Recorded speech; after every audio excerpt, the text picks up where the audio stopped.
የዓለም ልዕል ኃያል ነኝ የምትለው አሜሪካን ጨምሮ 32 ሀገራትን አጣምሮ የሚገኘው የሰሜን አትላንቲክ የጦር ቃል ኪዳን ድርጅት ወይም ኔቶን ተንተረሳ ከ3 ዓመታት በላይ ከሩሲያ ጋር ደም አፋሳሽ ጦርነት እያካሄደች የምትገኘው ዩክሬን በቀድሞው አስቂኝና ኮሜዲያን የሆኑ ፕሬዝዳንቷ ቮሎዲሚር ዜሌንስኪ ከሩሲያ ጋር የተጀመረው ድርድር እንዲቀጥል እፈልጋለሁ ሲሉ ዳግም ተማጽነዋል። በዚህም ዜሌንስኪ የሶስትዮሽ ውይይቶችን ለማድረግ እቅድ አቅርበዋል። ይህንና ተያያዥ ጉዳዮችን በዛሬው የዓለም አቀፍ ትንታኔ መርጠን ተመልክተነዋል። ደረጀ መንግስቱ ነኝ። የማያድሩበትን ቤት አያመሹበትም ነውና የቀድሞው አስቂኝና እስክስታ ተጫዋች ያሁኑ የምርጫ ዘመናቸው አልፎ ሀገሪቱን እየመሩ ያሉት ፕሬዝዳንት ቮሎዲሚር ዜሌንስኪ ከመቅረት ማርፈድ ይሻላል ያሉ ይመስላል።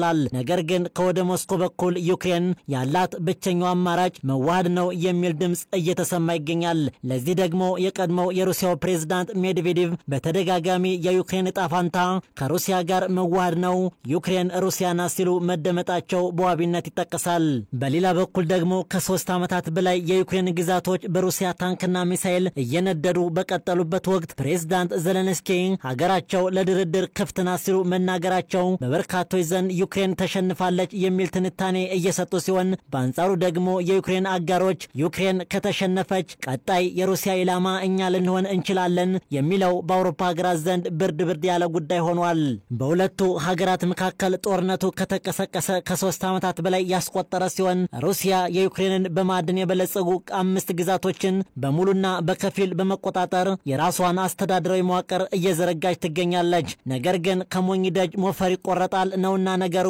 የዩክሬኑ ፕሬዝዳንት ቮሎዲሚር ዜሌንስኪ በአሜሪካ ይሁንታ ከሩሲያ ጋር ድርድር በማድረግ የኪየቭ ግዛቶችን የማስመለስ እቅድ እንዳላቸው በተደጋጋሚ ሲናገሩ ቆይተዋል።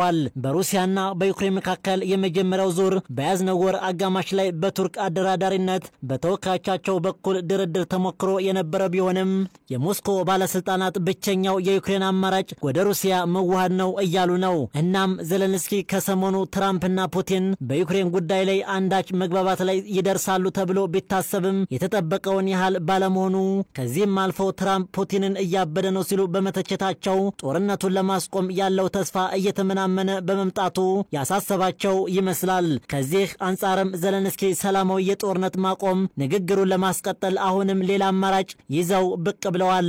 እናም ዜሌንስኪ ከትራምፕ ጋር ለመነጋገር ዝግጁ ነኝ፣ ትራምፕ ደግሞ ለፑቲን ቅርብ ናቸው ያሉት ዜሌንስኪ ስለዚህ ለመነጋገር ቁርጠኛ ነኝ ሲሉ የሶስትዮሽ መንገድን እንከተላለን ብለዋል። በአንድ በኩል ድርድር፣ በአንድ በኩል ደግሞ የጀግነት ወኔያቸውን እያሰሙ ከ3 ዓመታት በላይ ወደ ፍርስራሽነት እየተቀየረች ያለችውን ሀገር እየመሩ ያሉት ዜሌንስኪ ግራ የተጋቡ ይመስላል።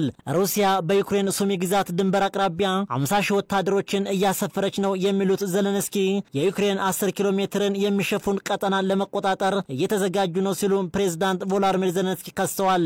በርግጥ የዩክሬን ሰው አልባ አውሮፕላኖችም በሞስኮ አቅራቢያ በሚገኘው የሩሲያ ዩኤፍ ኢንተርፕራይዝ ላይ ማነጣጠራቸው ተዘግቧል።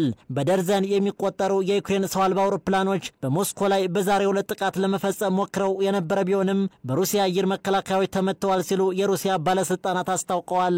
ተስፋ ተጥሎበት የነበረው ያወዛጋቢው የአሜሪካው ፕሬዝዳንት ዶናልድ ትራምፕ የአደራዳሪነት ተስፋ እየጨለመ መምጣቱ ደግሞ የሁለቱ ሀገራት ጦርነት ለመቀጠሉ ማሳያ ተደርጎ ይወሰዳል። ባለፈው ሳምንት ከሩሲያው ፕሬዝዳንት ቭላዲሚር ፑቲን ጋር የስልክ ውይይት ያደረጉት ትራምፕ የተኩስ አቁም ሁኔታዎችን የሚገልጽ የሰላም ስምምነት ላይ በቅርቡ እንደሚደረስ መናገራቸው ይታወሳል።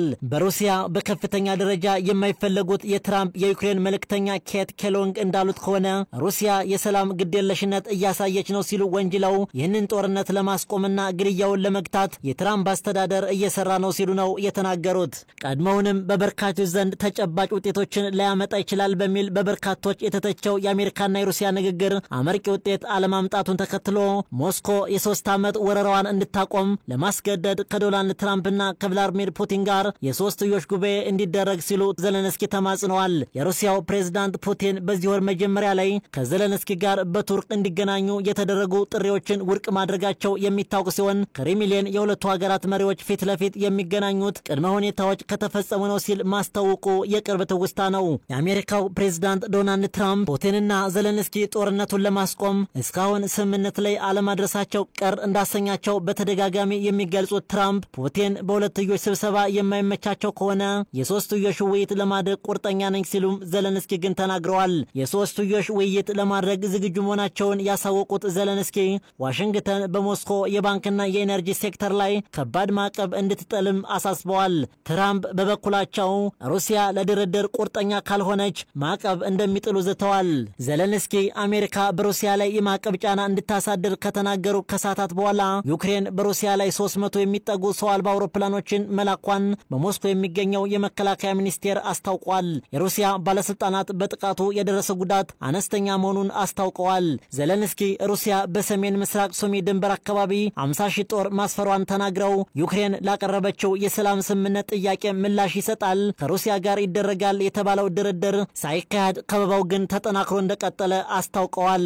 የዓለምን የፖለቲካ አሰላለፍ ውስብስብ ሁኔታ ውስጥ ከተውት የነበሩት ትራምፕ የሩሲያና የአሜሪካ የሰላም ግንኙነት በአሁኑ ወቅት ከ3 ዓመት በፊት ወደ ነበረበት የፖለቲካ ውዝግብ ውስጥ ገብቷል። ለዚህ ማሳያው ደግሞ ዶናልድ ትራምፕ ቭላድሚር ፑቲን በሳት እየተጫወቱ ነው ሲሉ አስጠንቅቀው በሩሲያ ላይ ማዕቀብ እንደሚጥሉም ተናግረዋል። የትራምፕ የቅርብ ጊዜ ንግግሮች ለበርካቶች ግራ የሚያጋባ ሲሆን ቭላድሚር ፑቲን እብድ ናቸው ሲሉ ሲወነጅሉ፣ ክሬምሊን በበኩሉ ትራምፕ ባቋማቸው የማይጸኑና ለስሜት ቅርብ ወይም ስሜታዊነት የሚያጠቃቸው ሲል ተመጣጣኝ ትችት ሰንዝሯል። ጦርነቱን ለማስቆም ዲፕሎማሲያዊ ጥረቶች ከቅርብ ሳምንታት ወዲህ ተጠናክረው ቢቀጥሉም ፑቲን ግን የሰላም ድርድሩን አቆመዋል ተብለው ተከሰዋል። ቭላድሚር ፑቲን ያልተገነዘቡት ነገር ቢኖር እኔ ባልሆን ኖሮ ብዙ መጥፎ ነገሮች ሩሲያ ላይ ይደርስባቸው ነበር፣ ፑቲን ግን በሳት እየተጫወቱ ነው፣ በእውነቱ ይህንን የተገነዘቡት አይመስለኝም ሲሉ ገልጸው መጥፎ ሲሉ የገለጹትን ነገር ግን ትራምፕ ከመናገር ተቆጥበዋል። ዋል ስትሬት ጆርናልና ሲኤንኤን ሪፐብሊካኑ በዚህ ሳምንት መጀመሪያ ላይ አዲስ ማዕቀብ ሊጣልባቸው እንደሚችሉ ዘግበዋል። ትራምፕ ባሳለፍነው ዕለት ለጋዜጠኞች እንደተናገሩት እንዲህ ያለውን እርምጃ በፍጹም እየዘመነ ነው ብለዋል። በዚሁ ንግግራቸው ላይ ከዋይት ሃውስ የወጣው መረጃ እንደሚያሳየው ከሆነ ትራምፕ ሁሉንም አማራጮች ለመውሰድ በሮቻቸውን ክፍት እያደረጉ መሆኑን አስታውቋል። የዋይት ሃውስ የፕሬስ ሴክሬታሪ ለአሶሺየትድ ፕሬስ በሰጡት መግለጫ ይህ ጦርነት የጆ ባይደን ጥፋት ነው፣ እናም ፕሬዝዳንት ትራምፕ በድርድር ላይ የተመሰረተ የሰላም ስምምነት ማየት እንደሚፈልጉ በግልጽ ተናግረዋል። የዲሞክራቶች ተወካይና የቀድሞው የአሜሪካ መሪ ባይደን ከሩሲያ ወረራ በኋላ በሞስኮ ላይ ከፍተኛ ማዕቀቦችን መጣላቸው ይታወሳል። ነገር ግን የፑቲን አድናቂ እንደሆኑ የሚነገርላቸው ከሰሞኑ በነበሩ ሁኔታዎች ግን ክፍተቶች የታዩባቸው ትራምፕ እስካሁን በሩሲያ ባንኮች ላይ የሚጣሉትን አውዳሚ ማዕቀቦችን አስወግደዋል። ነገር ግን የትራምፕ የቅርብ ጊዜ ተግሳጾች በፑቲን ላይ የነበራቸው አመለካከታቸው ከፍተኛ ለውጥ እያሳዩ መምጣታቸውን እያመለከተ ይገኛል። የሩሲያና የዩክሬን ጦርነት በ24 ሰዓት ውስጥ አስቆመዋለሁ ሲሉ ለ2024 የአሜሪካ ፕሬዝዳንታዊ ምርጫ ሲናገሩ የቆዩት ትራምፕ አሁንም ቀጥሎ ሩሲያ በዩክሬን ላይ በቅርብ በሰው አልባ አውሮፕላን ጥቃት የ13 ሰዎችን ሕይወት ቀጥፋለች መባሉን ተከትሎ ትራምፕ በፑቲን የተከፉ መሆናቸውን በንግግራቸው አሳብቀዋል። በእርግጥ ትራምፕ ከ8 ቀናት በፊት ስልክ ቢደውሉም የ2 ሰዓታት ንግግር ቢያደርጉም ሩሲያ ግን ጥቃቷን አሁንም አጠናክራ ቀጥላለች። በሌላ በኩል ደግሞ ኬቭ ባንዳንድ የአውሮፓ ሀገራት ድጋፍ ሩሲያ የጀመረችውን ድርድር ለማክሸፍ ጸባጫሪ እርምጃዎችን ወስዳለች ሲል የሩሲያ የመከላከያ ሚኒስቴር መወንጀሉም ጉዳዩን የበለጠ አባብሶታል። በዩክሬን ሰው አልባ አውሮፕላኖች በተፈጸመ ጥቃት ሴቶችና ህፃናትን ጨምሮ ሲቪሎች ቆስለዋል ሲል የከሰሰው የመከላከያ መስሪያ ቤቱ የሩሲያ አየር መከላከያ ከግንቦት 20 እስከ 27 ባለው ጊዜ ውስጥ 2331 የዩክሬን ሰው አልባ አውሮፕላኖችን ማውደሙን ገልጿል። የዩክሬን ፕሬዝዳንት ቮሎዲሚር ዜሌንስኪ የሰራተኞች ዋና አዛዥ አንድሪያ ያርማክ በትላንትናው ዕለት በቴሌግራም የመረጃ ማጋራቸው ላይ ባሰፈሩት ዘለግ ያለ ጽሑፍ በሩሲያ ላይ የሚጣለው ማዕቀቦችን መዘንጋት አያስፈልግም፣ መተግበር አለባቸው ሲሉ ተማጽነዋል። አንጋፋው የሪፐብሊካን ሴናተር ቼክ ግራሴል ፑቲን ጨዋታው እንዳለቀ እንዲያውቁ ለማድረግ ጠንካራ እርምጃዎችን እንዲወሰዱ ጠይቀዋል። በተጨማሪ ሌሎች 2 ሴናተሮች ሪፐብሊካን ሊንዳሴ ግራሃምና ዲሞክራት ሪቻርድ የሩሲያ ነዳጅ ጋዝና ጥሬ ዕቃ በሚገዙ አገሮች ላይ ከፍተኛ ማዕቀብ እንዲጣል ጠይቀዋል። በርግጥ ጦርነቱ ከተጀመረ ጀምሮ የዩክሬን አጋሮች አሜሪካን ጨምሮ ቀሪው የአውሮፓ ሀገራት በሩሲያ ላይ ያላሳለሰ ማዕቀብ ናዳ ሲያወርዱ ቢቆዩም የሞስኮ የምጣኔ ሀብት እድገት ጦርነቱ ከተጀመረ ወዲህ በ2.2 በመቶ ማደጉን ዓለም አቀፍ የብዙሃን የመገናኛ አውታሮች ዘግበዋል። ያም ሆነ ይህ የጦርነት የመጨረሻው መፍትሄ ድርድር መሆኑ የሚታወቅ ጉዳይ ቢሆንም ከዚህ በፊት ተጀምሮ የቆየው የሁለቱ ሀገራት ድርድር ምናልባትም በቫቲካን በመጪው ሰኔ አጋማሽ ይካሄዳል በተባለበት ሁኔታ ዘለንስኪ ለሌላ የሶስትዮሽ ውይይት እናካሄድ ማለታቸው በርግጥ የሚፈልጉትን ውጤት ሊያመጣላቸው ይችል ይሆን የሚለውን ጉዳይ የሚታይ ይሆናል። ለዚህ ጥንቅር አርቲኒውስን ኬቪን ዲፔንዳንትና ዴይሊ ስታርን በዋቢነት ተጠቅመናል።